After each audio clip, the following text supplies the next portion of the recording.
picture this.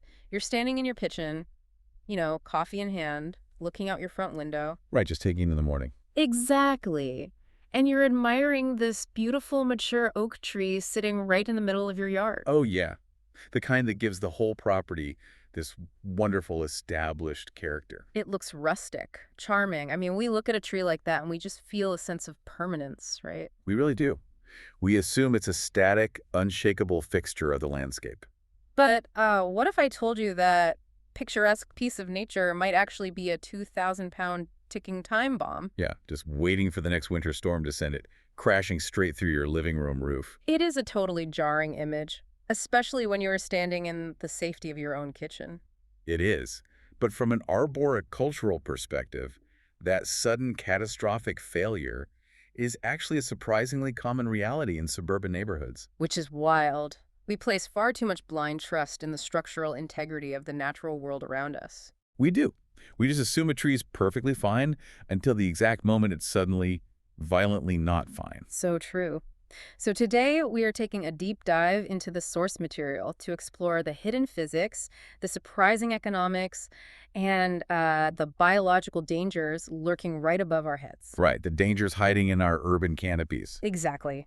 We're looking at a fascinating stag of field notes, case studies, and articles compiled in early 2026. Yeah, these are from an El Monte, California-based arborist named John Constantine. And these notes, they provide an incredible, almost forensic window into the daily reality of urban property management. They really do. Because Constantine doesn't just look at trees as plants. He looks at them as massive structural liability. Right, liabilities that require constant, calculated risk assessment. Exactly. So our mission today is to shortcut your understanding of tree maintenance. We want to move past the simple aesthetics, how pretty the leaves look. And help you uncover the very real, physical mechanisms of risk standing right in your own backyard. Okay, let's unpack this. Because to understand why a massive tree falls over, we first have to understand how it dies. Right. And according to Constantine's notes, the death of a tree is almost never a sudden event. It really isn't. It is a silent, inside-out process that starts years before the final collapse. And that is perhaps the most insidious part of the whole process. Yeah. Trees decline at a glacial pace. So by the time the average homeowner looks out that kitchen window and notices something is visibly wrong. It's too late. Exactly. The structural integrity of that massive biological pillar is already severely, often irreversibly, compromised. Wow. Okay, so what should we be looking for? Well, one of the primary early warning indicators arborists look for is a phenomenon called stagheading. Stagheading. I saw that term in the notes. Yeah. It's when you look up at the very top of the tree, the crown, and you see these dead, completely leafless branches. Right, they just stick out into the sky like jagged antlers. Which looks a little spooky, to be honest. It really does.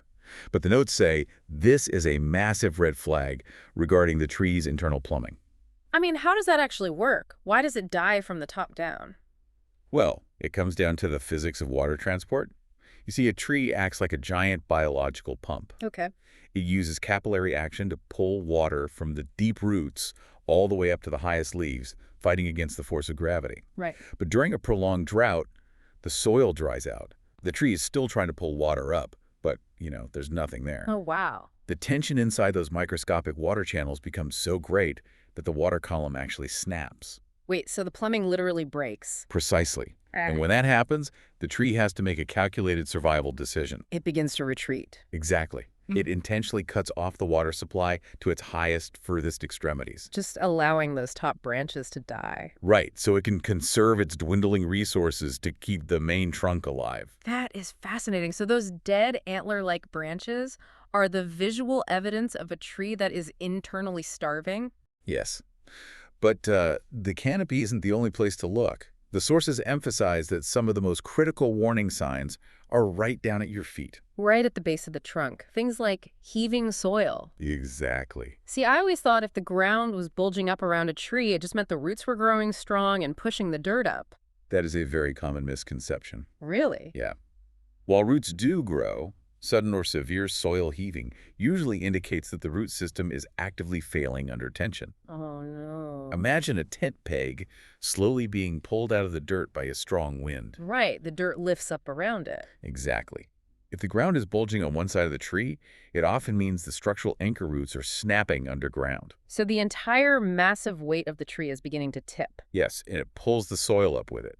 It is actively losing its grip on the earth. That is terrifying. You might also see deep structural cracks in the bark, right? Or little piles of sawdust accumulating at the Oh base. yeah, that sawdust is a critical diagnostic tool. It is referred to as frass, Frass. and it usually points to wood-boring pests, beetles and termites. Ugh, bugs. And they aren't just living in the tree. They are actively excavating the internal wood structure, They bore right through the nutrient-rich layers and into the heartwood. essentially hollowing out the load-bearing walls of the organism from the inside.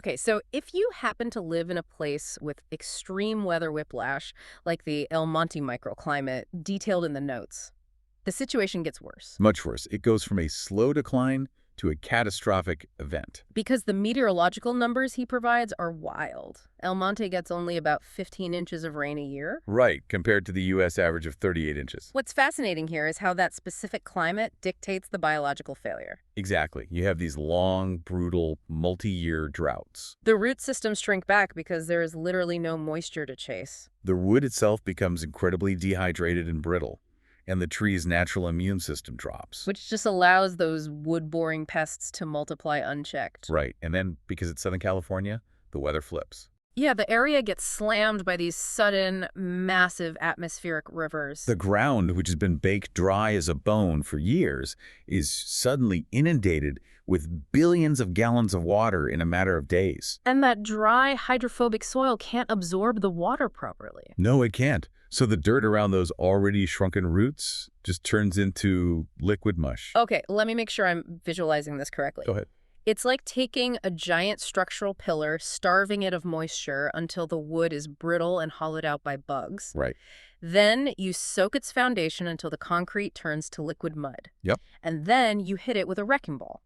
Because right after the rain stops, the Santa Ana winds come howling through the valley at 40 to 70 miles per hour. That is a highly accurate way to visualize it. It is a biological and meteorological perfect storm. This is a total disaster. You have a massive, structurally compromised organism sitting in a liquefied foundation, suddenly subjected to hurricane-force lateral winds. And that is the exact moment the failure happens. Yes. The tree transforms from a picturesque landscape feature into a massive, uncontrolled kinetic weapon. Wow. But, the weather, the bugs, and the internal decay aren't the only threats. No, they're not. Sometimes the danger is entirely external, and honestly, this is the part of the notes that surprised me the most. Oh, by the invasive ivy. Yes, because it's something homeowners intentionally cultivate. Ah, yes.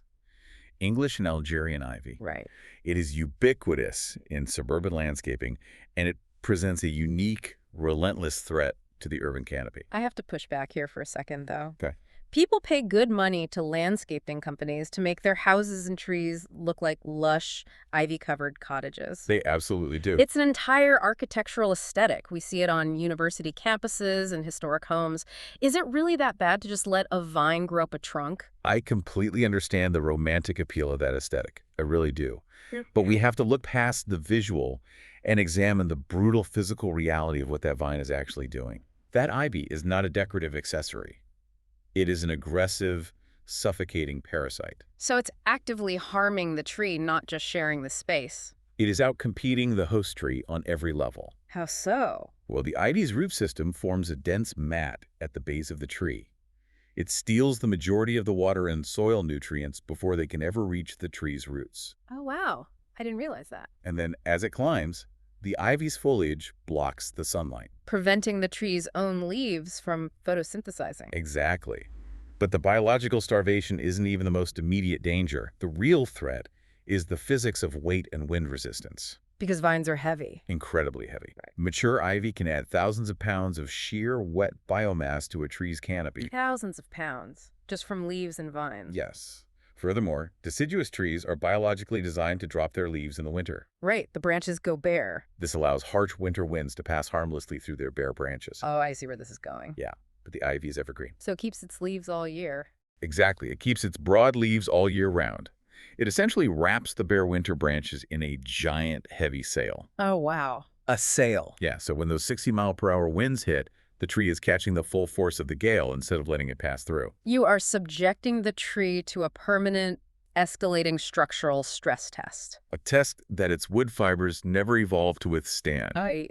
The dense ivy also traps rainwater against the bark, accelerating fungal rot. And as Constantine's notes point out time and time again, gravity always wins. Gravity always wins. The branches snap, or the entire rotting trunk simply buckles under the parasitic load. Here's where it gets really interesting, though. Let's trace the timeline. Okay. The homeowner finally looks out the window. They see the stag heading. They see the massive parasitic ivy. Right, the signs we just talked about. Exactly. They realize this massive tree is dead, and panic sets in. Understandably. And because human beings have a terrible habit of underestimating nature, their first instinct isn't to call a structural engineer. No, it's not. Their first instinct is to go into the garage, grab a ladder, and deal with it themselves. Ah, yes. The DIY trap. Yes. This is where human ego turns a necessary property chore into a potentially deadly disaster. You are referring to the DIY tree removal trap. The statistics in the sources are terrifying. I mean, trying to take down a massive dying tree with just an aluminum ladder, a dull chainsaw, and the confidence of a 10-minute online tutorial. It's a recipe for disaster. It's like trying to defuse a military-grade explosive just because you happen to own a pair of wire cutters. That metaphor is not an exaggeration. Sure. Professional arboriculture and logging are consistently ranked among the most dangerous professions in the United States. Right there, up there with, like, deep-sea fishing. Yes, alongside deep-sea fishing and ironworking. Yet for some reason, the average homeowner assumes cutting down a tree is simply a matter of making a wedge cut at the bottom and yelling timber. Right, like in a cartoon. Exactly. They completely fail to respect the kinetic energy stored in that wood. Well, the notes mention a specific, terrifying phenomenon that happens when amateurs try to cut down leaning trees. The barber chair effect. Yes, the barber chair. Can you explain the physics of what is actually happening there? It is a devastating chain reaction. When a massive tree is leaning, the wood fibers on the top side of the lean are under immense tension. Meaning they are being stretched tightly. Right. And the wood fibers on the bottom side are under compression. They're being squashed together. Like bending a thick green stick in your hand. Precisely. Now, when an untrained person takes a chainsaw and cuts into that tension side without the proper release techniques... They are severing the fibers that are holding the tree together. Exactly. And before the chainsaw even makes it halfway through the trunk, the remaining tension becomes too great. Oh, man. The trunk violently splits vertically, straight up the middle of the tree, peeling back completely. So instead of falling forward into the yard like you planned, the trunk snaps upward. It splits upward, and the back half of the tree, weighing hundreds or thousands of pounds, kicks backward with explosive force. That is terrifying. It acts like a giant, deadly spring, often snapping back at 50 miles per hour directly into the chest or jaw of the person holding the saw. That is absolutely horrifying. Right. And even if they manage to avoid the barber chair, there's the issue of where the tree actually lands. Yes, in tightly packed residential areas, you are completely surrounded by high-value targets. If we connect this to the bigger picture, you just have zero margin for error in a suburban environment. Zero margin. A miscalculation of even a few degrees means thousands of pounds of timber crashes through a neighbor's roof Crushes a car? or tears down live municipal power lines. Taking down power lines is actually a leading cause of electrocution fatalities in amateur tree felling scenarios. Which makes total sense why Constantine argues that professional arboriculture isn't really about logging at all. It's not logging. It is a highly specialized engineering discipline. It is the science of managing the safe, controlled descent of heavy materials in confined spaces. A professional crew rarely just chops a tree at the base, right? No, almost never. They use bucket trucks, cranes, and complex rope rigging systems. The notes mention friction cylinders. How does that work? Well, an arborist climbs to the top of the canopy and ties a heavy branch to a rigging line. Okay. That line runs through a pulley and down to a metal friction cylinder strapped to the base of the trunk. So when the arborist cuts the 500-pound branch, it doesn't just plummet to the earth. Exactly. The groundsman uses the friction of the rope wrapped around that metal cylinder to absorb the kinetic energy. Slowly and gently lowering the massive branch right over the top of your fragile glass sunroom without ever touching it. It is a calculated mathematical dismantling. Okay, let's say the professionals do their job flawlessly. The rigging works, the trunk is dismantled piece by piece. The physical overhead danger is finally gone. But according to the sources, the moment the tree hits the ground, an entirely new nightmare begins. The environmental red tape. Ah, yes. The bureaucracy of the canopy. This honestly baffled me. I mean, if I own the land and I pay the mortgage, why can't I just chop down a dangerous tree on my own private property? Because municipal governments do not view mature trees strictly as private property. Yeah. No, they view them as crucial components of the city's shared environmental infrastructure. Because they provide shade, reduce the urban heat island effect, and manage stormwater runoff. Exactly. Consequently, many cities in California and across the country have strict ordinances protecting what they designate as heritage trees. What qualifies as a heritage tree? It varies by municipality, but it is usually defined by the species such as native coast live oaks or by the sheer diameter of the trunk. Okay, so if it's big enough, it's protected. If a tree meets that criteria, it is legally protected. You cannot prune it significantly, and you certainly cannot remove it without an arborist report and a city permit. And the city actually checks this, like they enforce it. They absolutely do. Uh-huh. Code enforcement officers increasingly use historical satellite imagery to track canopy loss in neighborhoods. Wow. If you cut down a protected oak tree without a permit, the fines can be staggering. We are talking thousands, sometimes tens of thousands of dollars per tree. That is a massive liability. It is. So a legitimate tree service doesn't just bring chainsaws, they act as a bureaucratic shield. That's a great way to put it. They pull the permits, they submit the health assessments to the city, and they keep the homeowner out of legal trouble. Okay, but let's say you get the permit, the tree's gone, and you're just left with the stump. Can I just leave the stump there and let the grass grow over it? Leaving the stump is a critical and very common error. Why? I mean, visually it becomes a hidden trip hazard in your lawn, sure. Right, but biologically, leaving a decaying root system in the ground is disastrous. You are essentially building a subterranean pest hotel. How so? Because the wood is dead. Yes. And as those massive underground roots slowly rot away over the years, they leave behind soft, hollow tubes in the dirt. Oh, wow. These decaying pathways act as subterranean superhighways for colonies of termites and carpenter ants. So by leaving the stump, you are intentionally cultivating a massive food source for wood-destroying insects. Right, mere feet from the concrete foundation and wooden framing of your own home. That is terrible. So the professional solution is stump grinding. Yes. The crew brings in a machine with a massive spinning carbide wheel to chew that solid block of wood down into wood chips. Usually 6 to 12 inches below the soil line, right? Exactly. Grinding severs the pathways to the house, removes the pest habitat, and allows you to backfill the hole with topsoil so you can plant something new. And furthermore, a responsible arborist operation is a closed-loop system. They don't just send thousands of pounds of waste wood to a landfill. No, they turn it into mulch. Right.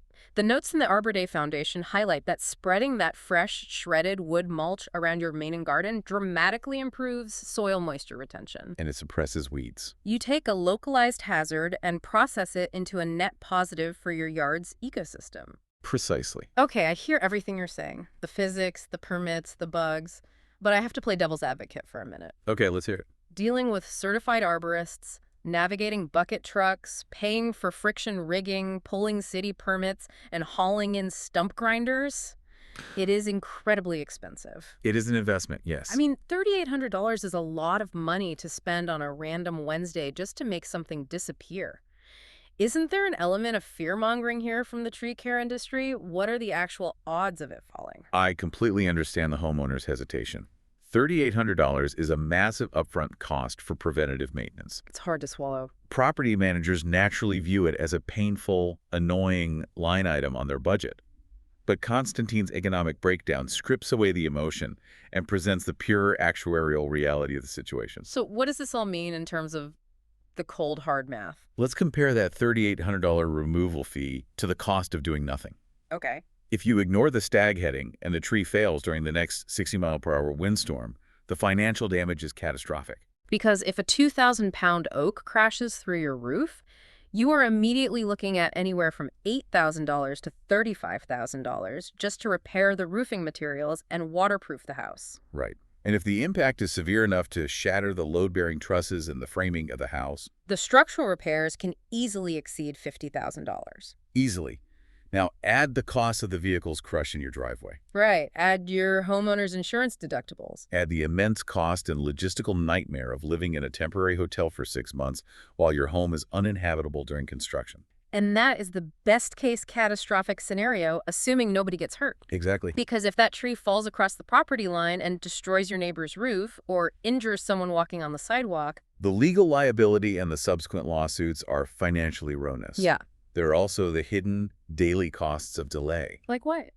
The psychological toll of laying in bed, staring at the ceiling, feeling constant anxiety every single time the wind picks up outside. Oh, that's true. Peace of mind is huge. And the ruined curb appeal of having a dying, scraggly giant looming over your driveway, which real estate data shows actively drives down your property's market value. When you lay the math out like that, it completely reframes the decision. You aren't saving $3,800 by waiting and hoping the tree survives the winter. No.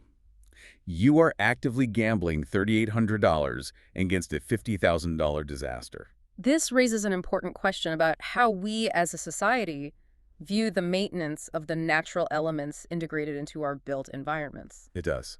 Arboriculture should never be viewed merely as a landscaping expense, like planting tulips or mowing the lawn. Right. It is a highly technical, critical investment. It is a necessary risk mitigation strategy, absolutely no different from replacing a leaking roof or updating old, faulty electrical wiring in your walls. It is asset protection, plain and simple. Absolutely. So next time you are pulling into your driveway after work or walking your dog down the street or even strolling through your favorite local park, I want you to take a second and really look at the canopy around you. Look closely. Don't just look at the green leaves. Look up at the crown. Are there dead, leafless branches sticking out like antlers? Look down at the dirt as the soil heaving on one side. Is there a thick blanket of ivy suffocating the trunk?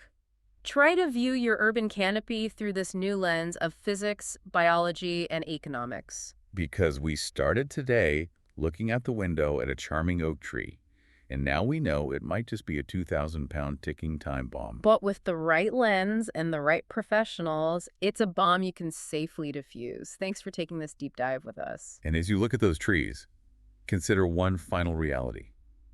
Our source material today focused heavily on the immense, destructive kinetic power of trees when they fail above ground, and the complex engineering required to extract them safely. Right. But think about what lies beneath the surface. The intricate, invisible network of roots that remain underground long after the canopy is gone. Oh, the root network. Yes. Science tells us that trees in a localized area communicate and share resources, water, carbon, and nutrients through these interconnected root systems and vast mycorrhizal fungal networks. Like a massive hidden web of biological support. Precisely. So the question becomes, what happens to the surrounding soil, the surviving plants, and that unseen underground community the exact moment a massive legacy tree is violently and permanently removed from the conversation?